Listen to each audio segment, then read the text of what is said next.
यहाँ चुनाव आयोग जो है वो किसी पार्टी का हिस्सा बन करके चुनाव कराएगा तो यही नतीजे आएंगे।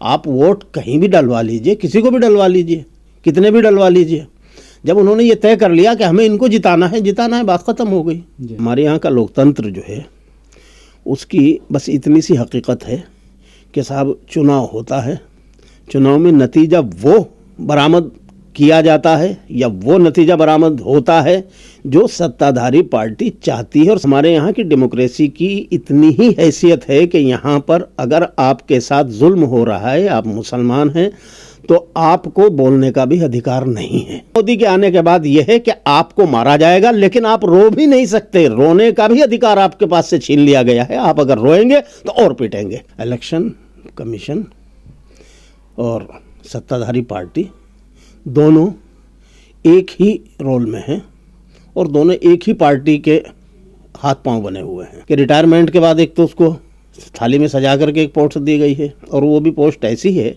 कि जिस पर कोई जवाब तलब नहीं कर सकता। दुनिया के सामने बहरहाल अपना फेस बचाने के लिए कि साहब हम चुनाव कराते हैं, हमारे यहाँ लोकतंत्र है। अब लोकतंत्र जिस तरह का है उसका किस तरह जनाजा उठा रहे हैं, किस तरह से उसकी अर्थी उठ रही है, उस अर्थी में आग भी लगा रहे हैं या ऐसे ही छोड़ के भाग जा रहे हैं, वो सब दुनिया भी देख रही है। इस वक्त सारी दुनिया में जो सत्ताधारी लोग हैं वो बेईमानी पर तुले हुए हैं, हिंदुस्तान से लेकर के इजराइल तक और इजराइल से लेकर अमेरिका तक। जो आदमी जहाँ सत्ता के शिखर पे बैठे हुए हैं, जो पार्टियाँ या जो लीडर्स, वो खुल्लम खुल्ला बेईमानी कर रहे हैं।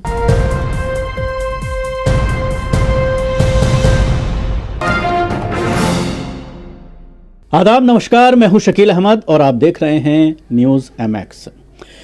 कल जो बिहार के रिजल्ट आए हैं उसको लेकर आज तमाम अखबारात और कल से टीवी चैनल्स को आप देखते हैं तो इस चीज़ को साबित करने की कोशिश की जा रही है और इस तरह की रीजंस दी जा रही हैं कि क्यों जीते, क्या फैक्टर काम किया, तेजस्वी का कौन सा और राहुल गांधी का फैक्टर कौन सा काम ना आ सका, कहाँ गलतियाँ हुई।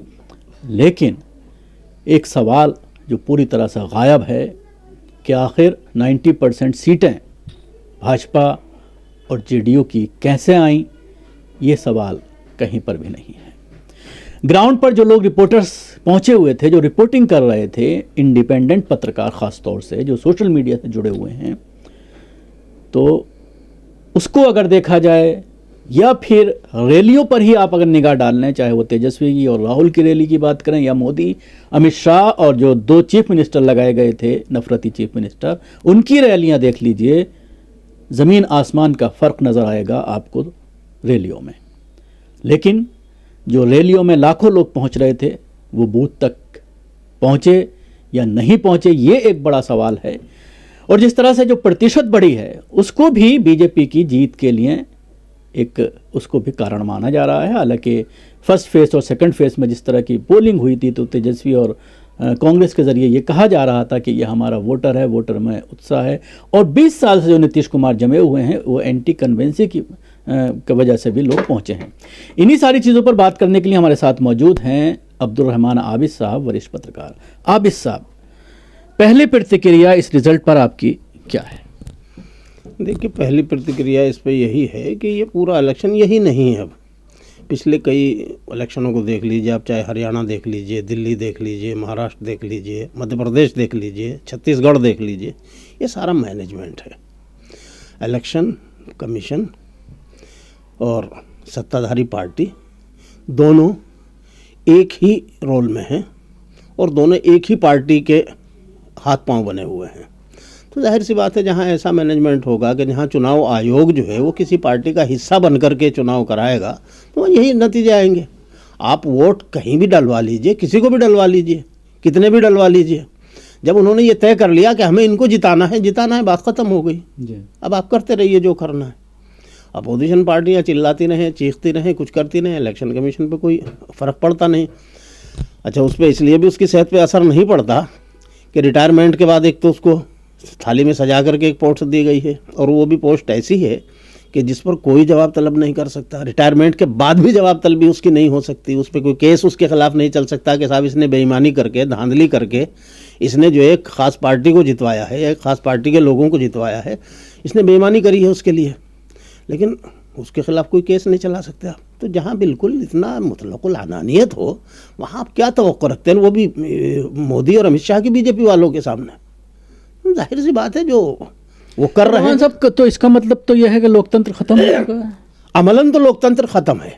देखिए मोदी अमित शाह को, मोदी को चूंकि दुनिया को भी फेस दिखाना है, बाहर दुनिया में इधर उधर जाना है, चूंकि अभी थोड़ा दिन पहले तक तो वो विश्व गुरु बन रहे थे बेचारे, नाम निहाद ही सही, अपने मन को जो है अपने भक्तों को बताने बहकाने के लिए कि साहब विश्व गुरु हो गए, लेकिन वो विश्व गुरु का डंका तो वो फूट गया बीच में ही। लेकिन यह है कि दुनिया के सामने बहरहाल अपना फेस बचाने के लिए कि साहब हम चुनाव कराते हैं, हमारे यहाँ लोकतंत्र है। अब लोकतंत्र जिस तरह का है उसका किस तरह जनाजा उठा रहे हैं, किस तरह से उसकी अर्थी उठ रही है, उस अर्थी में आग भी लगा रहे हैं या ऐसे ही छोड़ के भाग जा रहे हैं, वो सब दुनिया भी देख रही है। ऐसा अंधा कोई नहीं है, सारी दुनिया का मीडिया भी मौजूद है। ये बात अलग है कि इस वक्त सारी दुनिया में जो सत्ताधारी लोग हैं वो बेईमानी पर तुले हुए हैं, हिंदुस्तान से लेकर के इजराइल तक और इजराइल से लेकर अमेरिका तक, सारी दुनिया में आप कहीं भी देख लीजिए, जो आदमी जहां सत्ता के शिखर पे बैठे हुए हैं, जो पार्टियां या जो लीडर्स, वो खुल्लम खुल्ला बेईमानी कर रहे हैं, ताकत का इस्तेमाल कर रहे हैं, जुल्म कर रहे हैं। उनको कोई रोकने वाला नहीं है, कोई उनका हाथ पकड़ने वाला नहीं है, उनको किसी तरह की कोई शर्म हया है नहीं है। आप देख रहे हैं सारी दुनिया के सामने 2 साल से जिस तरह से नस्लकुशी की जा रही है फ़लस्तीन में, गज़ा में, कोई बोलने के लिए तैयार नहीं। सारी दुनिया जान रही है, कभी कभी कहते भी हैं दबे लफ्ज़ों में कि साहब ये जिनोसाइड हो रहा है फला। अरे भाई अगर जिनोसाइड हो रहा है और तुम इसको जुर्म समझते हो तो फिर कर क्या रहे हो? आबिद साहब, हमारे प्रधानमंत्री जब अमेरिका जाते हैं, पत्रकार पूछते हैं मुसलमानों के ऊपर जो मजालिम हो रहे हैं, तो कहते हैं कि हमारे यहाँ दुनिया की सबसे बड़ी डेमोक्रेसी है, ढिंडोरा वहाँ जा करके पीटा जाता है। लेकिन आपने अमेरिका का जिक्र किया, लेकिन वहाँ पर कहीं ना कहीं डेमोक्रेसी बाकी है। ममदानी की जीत ये बताती है कि वहाँ पर अभी इलेक्शन फेयर हो रहे हैं। ये बात सही है कि वहाँ पर अभी पब्लिक में जान है और पब्लिक की वजह से डेमोक्रेसी में जान है। लेकिन मैंने कहा कि सत्ता के शिखर पे जो आदमी बैठा हुआ है वो खुल्लम खुल्ला जुल्म कर रहा है, खुल्लम खुल्ला कानून का मिसयूज कर रहा है, खुल्लम खुल्ला जो है सारी पावर्स का नाजायज़ इस्तेमाल कर रहा है। क्योंकि उसको अब कानून ने और संविधान ने जो पावर्स दे दिए हैं उनको इस्तेमाल कर रहा है, वो जायज़ भी कर रहा है, नाजायज़ भी कर रहा है। उसको पब्लिक हाथ नहीं रोक सकती, ना रोक पा रही है। लेकिन बकिया चीज़ों में वहाँ पब्लिक जो है वो डेमोक्रेसी को अपनी बचाए हुए है, जिंदा रखे हुए। ममदानी की जीत हो या दूसरे तो ऐसे में बहुत बड़ा चैलेंज है सेकुलर पार्टियों के लिए, ख़ासतौर से जो विपक्ष में लड़ रहे थे बिहार में। अब लाखों करोड़ों कैडर्स हैं इन पार्टियों के। राहुल गांधी पिछले 1 साल से वोट चोरी का मुद्दा उठा रहे हैं, ख़ासतौर से SIR के बाद ज़ोर शोर से ये मुद्दा उठा, और उसके बाद जिस तरह के 2 खुलासे किए राहुल गांधी ने अपनी प्रेस कॉन्फ्रेंस करके, विद डाटा विद एविडेंस, सारी चीज़ें पब्लिक के सामने रखी गई। तो क्या ये नहीं बनता कि ये लोग पूरी तरह से इस मामले को लेकर के, क्योंकि सुप्रीम कोर्ट भी मामला गया, वहाँ भी कुछ नहीं हुआ SIR को लेकर, अब फिर एक बार पिटीशन डाली गई है जब से 12 राज्यों का ऐलान हुआ है SIR करने का, तो क्या कैडर को सड़कों पर नहीं उतारना चाहिए? एक फाइनल लड़ाई नहीं लड़नी चाहिए कि लोकतंत्र को बचाना है तो सड़कों पर आना होगा? आपका सवाल चूँकि आप खुद भी देख लीजिएगा बहुत लंबा है, और ये एक सवाल नहीं है बल्कि कई एक सवाल इसके अंदर मौजूद हैं। और देखिए बुनियादी तौर पर यह है, मैं जहाँ बात रुक गई थी बीच में, आपने सवाल किया, वही बात से तसलसल वही है आपके सवाल का भी और मेरे जवाब का भी। देखिए हमारे यहाँ की डेमोक्रेसी और हमारे यहाँ का लोकतंत्र जो है उसकी बस इतनी सी हकीकत है कि साहब चुनाव होता है, चुनाव में नतीजा वो बरामद किया जाता है या वो नतीजा बरामद होता है जो सत्ताधारी पार्टी चाहती है और सत्ताधारी पार्टी के शीर्ष में जो लोग बैठे हुए हैं जो वो चाहते हैं। तो इस खेल को समझ लीजिए, एक बात। दूसरा, हमारे यहाँ के लोकतंत्र की और डेमोक्रेसी की जहाँ तक बात है, आपने कहा कि प्रधानमंत्री जाते हैं बाहर जा कर के ये कहते हैं और वो कहते हैं, तो हमारे यहाँ की डेमोक्रेसी की इतनी ही हैसियत है कि यहाँ पर अगर आपके साथ जुल्म हो रहा है, आप मुसलमान हैं, तो आपको बोलने का भी अधिकार नहीं है।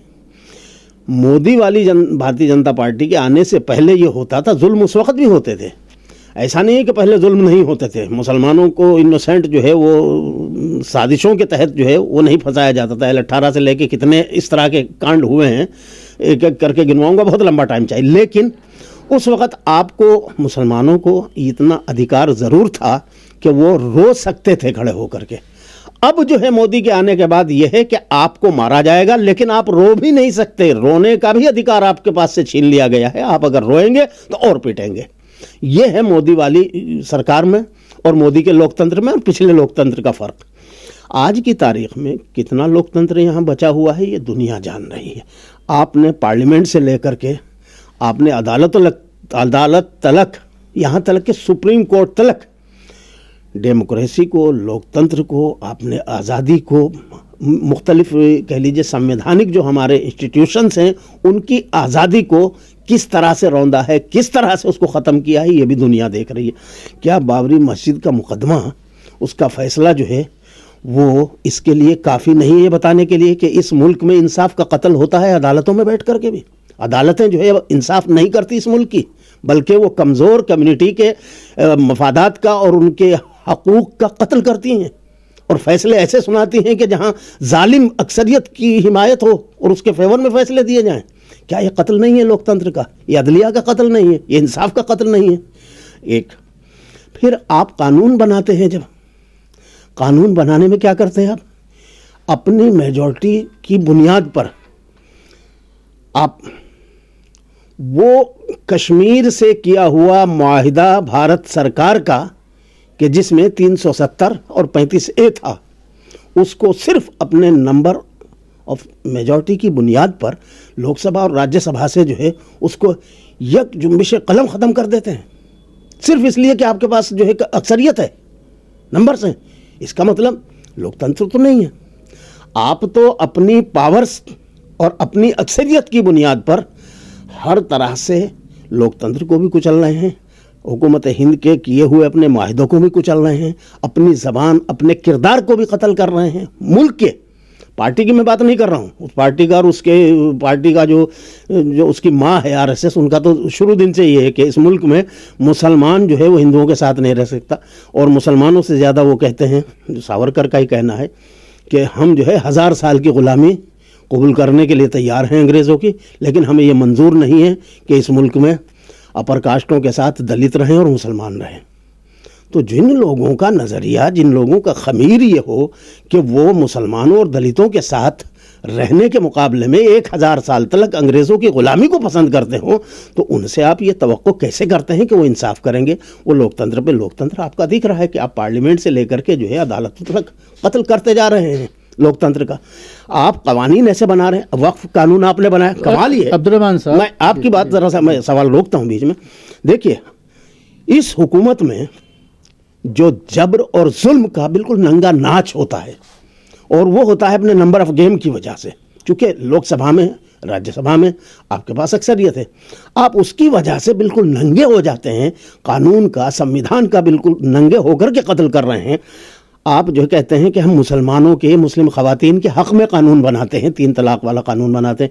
आप उन्हीं मुसलमान औरतों के उस मज़हब के ख़िलाफ़, उस मज़हब की बुनियाद को और उसकी मरकज़ियत को कत्ल करते हुए, उसकी रूह को रौंदते हुए आप कानून बनाते हैं, उस मज़हब के ख़िलाफ़ बनाते हैं, उन औरतों के मफादात के ख़िलाफ़ बनाते हैं। आज की तारीख़ में आप देख लीजिए कि 3 तलाक़ के नाम से जिस तरह से झूठे केस दर्ज होते हैं, और नतीजा ये होता है कि जिन केसेस में मियाँ बीवी के झगड़ों को संभालने का फैमिली कोर्ट में या वैसे समाज में या पंचायतों में रास्ता बचा रहता था कि साहब उनमें किसी तरह से लोग बैठ करके बातचीत करके दोनों को समझा बुझा करके उस घर को आबाद कर लिया करते थे, करा दिया करते थे। अब क्या होता है कि जैसे ही उनमें मियाँ बीवी में लड़ाई होती है, वो मामला बिगड़ता है, बीवी जाती है, जा करके पुलिस को थाने में जा करके लिख के दे देती है या बयान दे देती है, या वो लिख देते हैं खुद ही, उस पर एक रिपोर्ट दर्ज हो जाती है कि साहब उसने मुझे 3 तलाक़ दे करके घर से बाहर निकाल दिया। वो क्रिमिनल केस हो गया, फ़ौरन वो अरेस्ट होता है, 5-4 साल के लिए वो जेल चला जाता है। जो आदमी जेल चला गया, ये बताइए वो कहाँ से अब उस औरत को मेंटेनेंस देगा, कहाँ से उसके बच्चों का खर्चा उठाएगा, और कहाँ से वो फैमिली बचेगी जिंदा?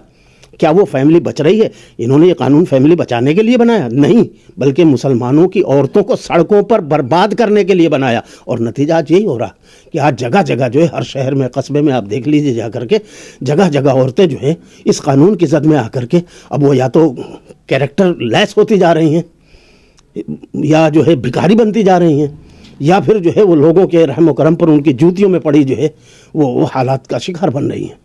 तो ये लोग जो है इस तरह से मिसयूज़ कर रहे हैं पावर्स का, संवैधानिक पावर्स का, कि जिस कम्युनिटी को कहते हैं कि तुम्हारे फ़ायदे के लिए कानून बना रहे हैं, उसी के को नुकसान पहुंचाने का।